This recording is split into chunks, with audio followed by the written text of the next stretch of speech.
The satellite phone crackled with static before Detective Sarah Chen's voice cut through, urgent and breathless. "They're gone. All 37 of them." "Just gone." Inspector Marcus Webb pressed the device harder against his ear. The red dust of the Australian Outback already coating his boots, though he only stepped off the helicopter 2 minutes ago. "What do you mean gone? People don't just disappear?" But even as he said it, he was staring at what should have been impossible. The mining camp sprawled before him like a frozen tableau. Trucks idled with engines still running, their diesel fumes shimmering in the 100-degree heat. Coffee mugs sat on tables, still warm to the touch. A cigarette burned down to ash in a tin can ashtray. Lunch plates held half-eaten sandwiches, attracting flies that seemed to be the only living things for 100 kilometers, but not a single human being remained. Webb walked through the main mess hall, his footsteps echoing off corrugated metal walls. A radio played country music to an empty room. He picked up a logbook, the last entry made 43 minutes ago by a worker named David Thornton, noting routine equipment checks. Everything normal, everything fine, then nothing.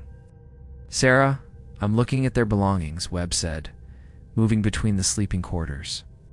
Wallets, phones, car keys. One guy's got a video call still running on his laptop. His wife in Sydney has been talking to an empty chair for the past hour, thinking the connection froze. He heard Sarah's sharp intake of breath on the other end. She was 300 meters away, examining the perimeter. But the vastness of the Outback made it feel like different planets. "Marcus, you need to see this." Her voice had changed, no longer urgent, but afraid. Actually afraid, and Webb had known Sarah Chen for 12 years, had seen her face down armed suspects without flinching. He broke into a run, following her coordinates to the northern edge of camp where the red earth met scrubland. She stood beside a water tower, pointing upward. Webb's eyes followed her finger, and his blood went cold. Scratched into the metal tank, 10 feet off the ground where no ladder reached. Where words gouged deep, they came from below. "There's more," Sarah said quietly. She led him around the tower's base. The ground was disturbed like someone had dug, but like something had pushed up from underneath.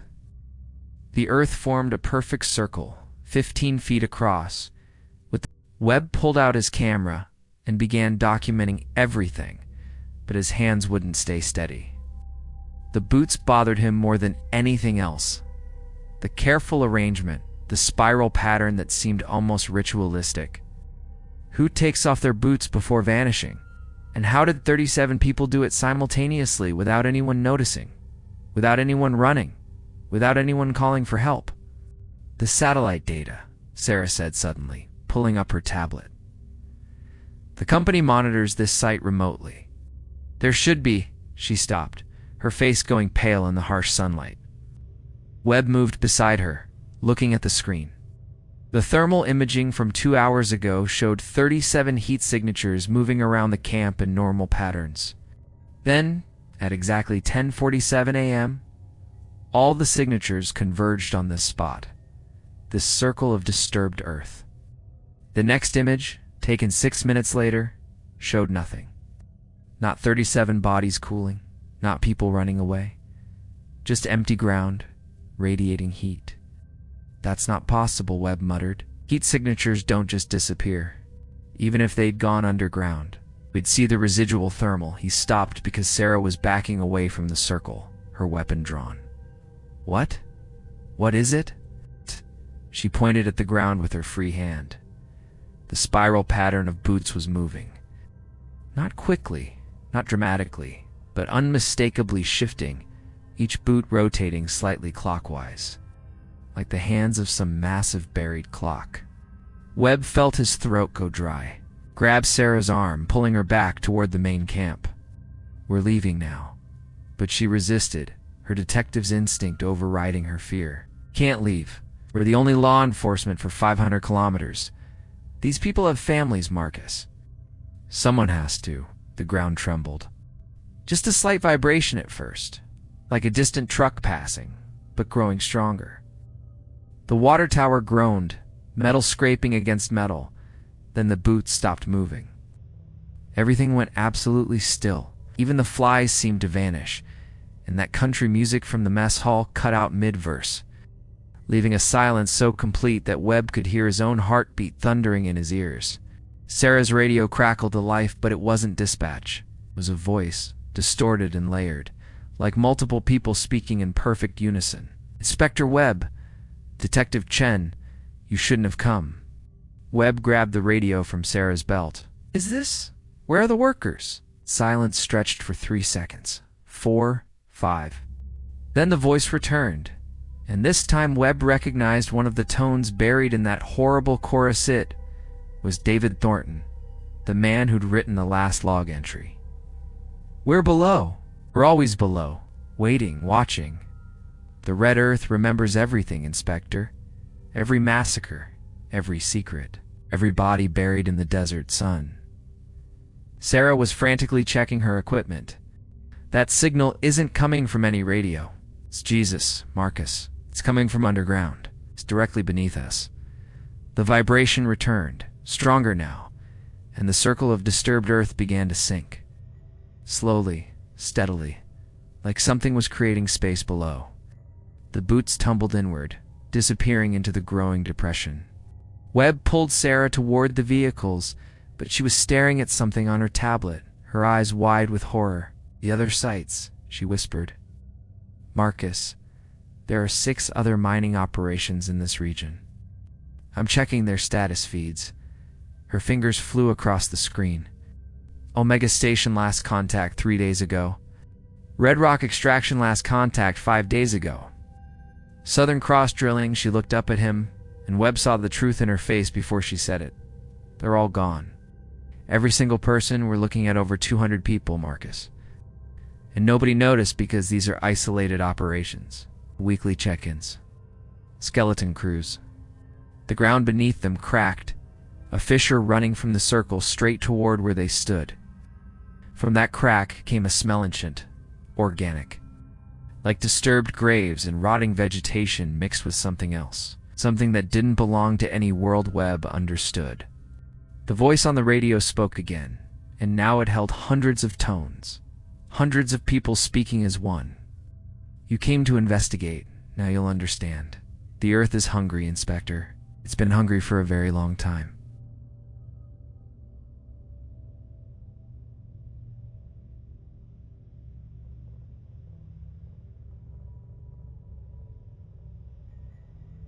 Webb's survival instinct finally overrode everything else. He shoved Sarah toward the nearest truck, a massive 4-wheel drive with its engine still running. They threw themselves inside, and he slammed it into gear, tires spitting red dust as they accelerated away from the circle. In the rearview mirror, he watched the ground collapse entirely, creating a pit 20 feet across. But it wasn't empty darkness down there. Something moved in the depths, something pale and writhing that seemed to have too many limbs, too many angles to process. "Drive faster," Sarah said, her voice tight. She was loading her weapon, though what good bullets would do against whatever they'd just seen, Webb couldn't imagine. The truck bounced over the rough terrain, heading for the main access road 3 kilometers away. Behind them, the entire mining camp began to sink, buildings tilting and groaning as the earth opened up to swallow them. The water tower toppled, crashing down with a sound like a giant's death rattle. Then Sarah grabbed his arm so hard it hurt. "Marcus, stop the truck. Stop it now." He hit the brakes instinctively, and they skidded to a halt in a cloud of dust. "What the hell are you?" She pointed through the windshield. The access road was gone. Not damaged, not blocked, simply gone. Replaced by more of that disturbed earth, more of those perfect circles. And standing in the center of the nearest circle was a figure. Webb's blood froze because he recognized the man. Tom Bradshaw, the site foreman, whose photo he'd seen in the missing persons file. But something was wrong with him. He stood too still, his arms hanging at odd angles, his head tilted 45 degrees to the left in a way that should have broken his neck. His eyes were open but completely white. No iris, no pupil, just blank orbs reflecting the merciless sun. "Mr. Bradshaw?" Sarah called out the window, her voice steady despite everything. The figure's head snapped toward them with mechanical precision. "We're not Mr. Bradshaw anymore," it said in that chorus voice, that horrible harmony of the missing, or what comes after. "We're what's been waiting." The figure took a step forward. Its movement was all wrong joints bending backward, feet touching ground in a rhythm that didn't match human walking. Webb threw the truck in reverse, but the engine sputtered and died. He turned the key frantically, nothing. Every dashboard light went dark. Sarah tried her door handle, but it wouldn't budge, and when Webb tried his, the metal was scorching hot, burning his palm. They were trapped in a metal box in the middle of the Outback, with something wearing Tom Bradshaw's face, approaching slowly, deliberately, savoring their fear. The Aboriginal elders warned them, the Bradshaw thing said. Now close enough that Webb could see his skin wasn't quite right. Tit had a texture like clay, like something molded rather than grown. 3 months ago, when they first broke ground, "Don't dig here," they said. "Sacred site," they said. "Burial ground." But the company dug anyway. Found the copper deposits, found the gold, found us. More figures emerged from the scrubland, all the missing workers, all moving in that same wrong way, all speaking in unison. "We've been here since the dreaming. Since before the dreaming. Since the earth was young and hungry." Sarah's tablet flickered to life on its own, displaying surveillance footage they hadn't seen before. It showed the moment the workers broke through into something, a cavern, vast and ancient, filled with formations that looked almost like fossilized bodies twisted together. The workers had celebrated, thinking they'd found a massive deposit.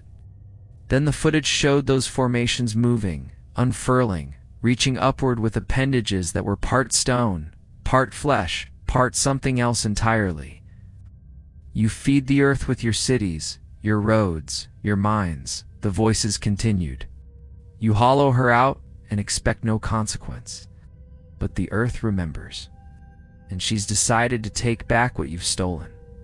The figures surrounded the truck now, 37 pairs of blank white eyes staring in. Webb felt that vibration again, felt the ground beneath the truck beginning to soften, to sink. They had minutes at most. Then Webb remembered something from the briefing files. The mining company had used explosives to clear some of the harder rock formations. "Sarah, the explosives locker, where was it?" She understood immediately, pulling up the camp schematic on her tablet before it could die again. "Southwest corner, 200 meters from our position." 200 meters through a gauntlet of things that used to be people. Webb looked at her, saw his own desperate calculation reflected back. They had one chance, and it was a terrible one. He grabbed the emergency kit from behind the seat, flare gun, first aid supplies, and a small fire extinguisher. Not much of an arsenal against the impossible, but it was all they had. "On 3, we break through the back window and run. We don't look back, we don't stop, we just run." Sarah nodded, gripping her weapon. The Bradshaw thing pressed its face against Webb's window, and when it smiled, its mouth opened far too wide, revealing not teeth but more of that pale, writhing substance from the pit. 3, Webb said, and they kicked simultaneously, shattering the rear window in an explosion of safety glass. They hit the ground running, and immediately the world erupted into chaos. The figures moved faster than anything humans should, their bodies contorting and stretching as they gave chase. Webb fired the flare gun blindly behind him, and the burning magnesium hit one of the creatures, causing it to shriek, not with one voice but with dozens, a sound that made his bones ache. Sarah fired 3 rounds into another, and it stumbled but kept coming, dark fluid leaking from the wounds that looked nothing like blood. The explosives locker appeared ahead, a reinforced concrete bunker half buried in the earth. Webb's lungs burned, his legs screaming as they covered the distance in what felt like hours but was probably 30 seconds. Behind them, The ground was opening up in multiple places now. More of those pale, writhing things emerging, pulling themselves up from depths that shouldn't exist. Sarah reached the bunker first, yanking on the door locked. Of course it was locked. Webb used the fire extinguisher like a battering ram, smashing the padlock once, twice, 3 times before it broke. They tumbled inside and slammed the door shut just as something heavy crashed against it from outside. The bunker was small, maybe 3 meters square, lined with metal shelves holding boxes marked with hazard symbols, like dynamite, blasting caps, det-cord enough explosive to level half the camp. Webb's mind raced, forming a plan that was either brilliant or suicidal, possibly both. "We can't blow the bunker with us inside," Sarah said, reading his thoughts. "We'd never get far enough away in time." Webb was already searching the shelves, finding what he needed, a timer detonator. Wireless triggers, everything necessary for a controlled blast. We're not blowing the bunker. We're blowing the pit. Collapse it, bury whatever's down there, seal it like it should have stayed sealed. He started loading explosives into a canvas bag, working with shaking hands while something outside scraped at the metal door with a sound like nails on a chalkboard multiplied by 1,000. Sarah helped him rig the charges, her police training and tactical operations making her faster, more efficient than Webb. They had 12 sticks of dynamite, 6 blasting caps, and 1 chance to make this work. The scratching stopped suddenly, replaced by that awful chorus voice speaking through the door. "You can't stop what's already begun, Inspector. We're spreading. Right now we're reaching into Alice Springs, into Darwin, into every place where humans have wounded the earth. By tomorrow, we'll be in Sydney. By next week, the world." Webb finished setting the timer 5 minutes, enough time to get to the helicopter if they ran flat out. He looked at Sarah, saw the determination in her eyes despite the fear. "If this doesn't work," he started, but she cut him off. "It has to work. Because if it doesn't, we're not the only ones who die." She was right, and they both knew it. Whatever these things were, whatever ancient horror the mining company had awakened, it couldn't be allowed to spread beyond this place. They opened the door together, weapons ready, and found the creatures had pulled back, forming a circle around the bunker at a distance of 20 meters. Waiting, watching. The Bradshaw thing stood at the front, and when it spoke, its voice had changed, less choral, more singular, almost sad. "Tom Bradshaw is still in here somewhere, screaming. They all are. Consciousness doesn't end when we take them, just becomes part of the whole, trapped forever." Watching through eyes that aren't theirs anymore, the cruelty of it hit Webb like a physical blow. These people weren't dead. They were imprisoned inside their own bodies, experiencing an eternity of horror while these things used them like puppets. Sarah's hand found his, squeezing once, grounding him. They had a job to do. They started walking toward the pit, carrying the bag of explosives between them. And the creatures let them pass, parting like a grotesque honor guard.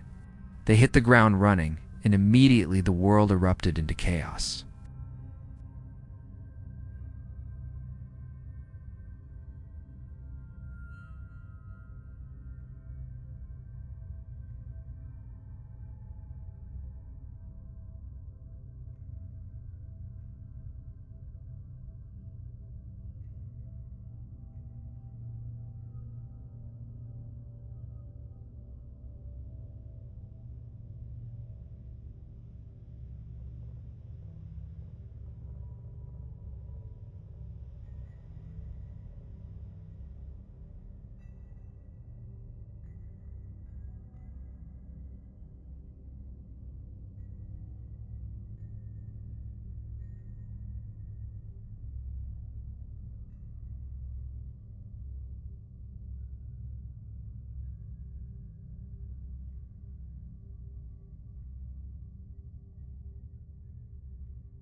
Dynamite, blasting caps, det cord enough, explosive to level half the camp?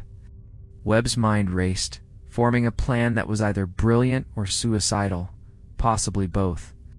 "We can't blow the bunker with us inside," Sarah said, reading his thoughts. "We'd never get far enough away in time." Webb was already searching the shelves, finding what he needed: a timer detonator, wireless triggers, everything necessary for a controlled blast. "We're not blowing the bunker. We're blowing the pit. Collapse it, bury whatever's down there, seal it like it should have stayed sealed." He started loading explosives into a canvas bag, working with shaking hands while something outside scraped at the metal door with a sound like nails on a chalkboard multiplied by 1,000. Sarah helped him rig the charges, her police training and tactical operations making her faster, more efficient than Webb. They had 12 sticks of dynamite, 6 blasting caps, and 1 chance to make this work. The scratching stopped suddenly, replaced by that awful chorus voice speaking through the door. "You can't stop what's already begun, Inspector. We're spreading.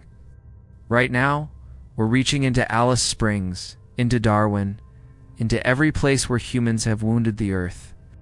By tomorrow, we'll be in Sydney. By next week, the world." Webb finished setting the timer 5 minutes, enough time to get to the helicopter if they ran flat out. He looked at Sarah, saw the determination in her eyes despite the fear. "If this doesn't work," he started, but she cut him off. "It has to work. Because if it doesn't, we're not the only ones who die." She was right, and they both knew it. Whatever these things were, whatever ancient horror the mining company had awakened, it couldn't be allowed to spread beyond this place. They opened the door together, weapons ready, and found the creatures had pulled back, forming a circle around the bunker at a distance of 20 meters, waiting, watching. The Bradshawing stood at the front, and when it spoke, its voice had changed, less choral, more singular, almost sad. "Tom Bradshaw is still in here somewhere, screaming. They all are. Consciousness doesn't end when we take them. It just becomes part of the whole, trapped forever, watching through eyes that aren't theirs anymore." The cruelty of it hit Webb like a physical blow. These people weren't dead. They were imprisoned inside their own bodies, experiencing an eternity of horror while these things used them like puppets. Sarah's hand found his, squeezing once, grounding him. They had a job to do. They started walking toward the pit, carrying the bag of explosives between them, and the creatures let them pass, parting like a grotesque honor guard. When they reached the edge of the collapsed area, Webb could see down into the depths. The pit went down at least 50 meters, maybe more, the walls lined with those fossilized formations that were now undulating, pulsing with a rhythm like a massive heartbeat. At the bottom, something vast moved in the darkness, the source, the mother, the original sin of whatever these things were. It had been sleeping for thousands of years, maybe millions, until human ambition dug deep enough to wake it. Webb set the bag down at the pit's edge and started the timer. 4 minutes, 59 seconds, 58, 57. The creatures began moving toward them, slowly at first, then faster, realizing what was about to happen. Sarah fired her remaining rounds, buying them seconds. They ran not toward the helicopter this time, but toward the water treatment facility on the opposite side of camp.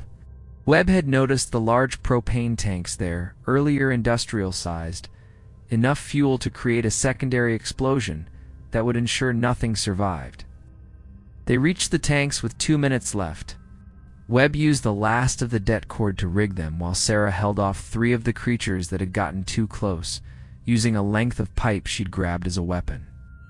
The Bradshaw thing appeared one final time, standing between them and the helicopter. "You'll die too," it said. "The blast radius will catch you." Webb smiled grimly.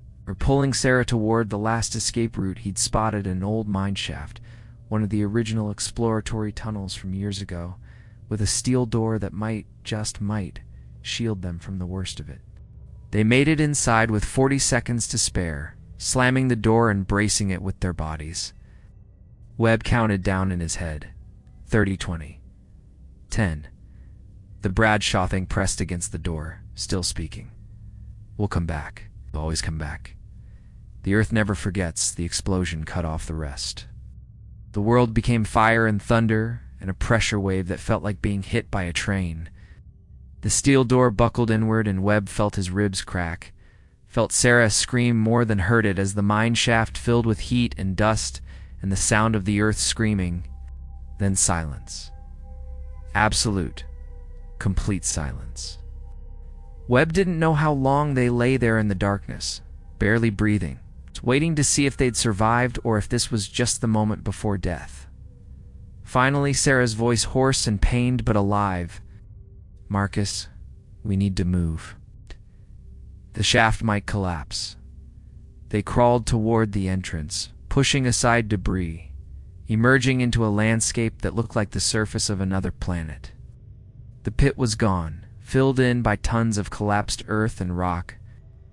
The camp was leveled, nothing left but burning wreckage and a crater where the propane tanks had been. Ouch. And the bodies. And 37 bodies scattered across the red earth. No longer standing, no longer moving, just broken and still. Human again, and death finally released from whatever had been using them. Webb stumbled toward the nearest one, Tom Bradshaw, his eyes closed now, his face peaceful. Sarah was already on the radio, trying to raise anyone, getting only static. They were alone in the outback with 37 dead, no witnesses, and a story that nobody would ever believe. The helicopter appeared an hour later, the pilot's face going white when he saw the destruction. Webb and Sarah said nothing on the flight back to Alice Springs, both staring out at the endless red desert below, wondering how many other places held secrets like this. How many other ancient things slept beneath the earth, waiting for humanity's greed to wake them. The official report would call it a mining accident, a catastrophic equipment failure. The families would get compensation. The site would be permanently sealed, declared too unstable for future operations. But Webb knew the truth, and he knew Sarah knew it too. They'd won this battle, but it was just one battle. The earth was vast, humanity's reach ever expanding, and somewhere out there, something else was stirring in the deep places, disturbed by drilling and digging and the endless hunger for what lay beneath. As they flew over the outback, Webb saw other mining sites, other scars on the ancient land, and he wondered which one would be next. Which one would dig just a little too deep, break through into something that should have remained buried, and start this nightmare all over again. The sun was setting now, painting the desert in shades of blood and fire, and for the first time in his career, Inspector Marcus Webb understood that some mysteries were better left unsolved, some cases better left closed, and some doors once opened could never truly be shut again.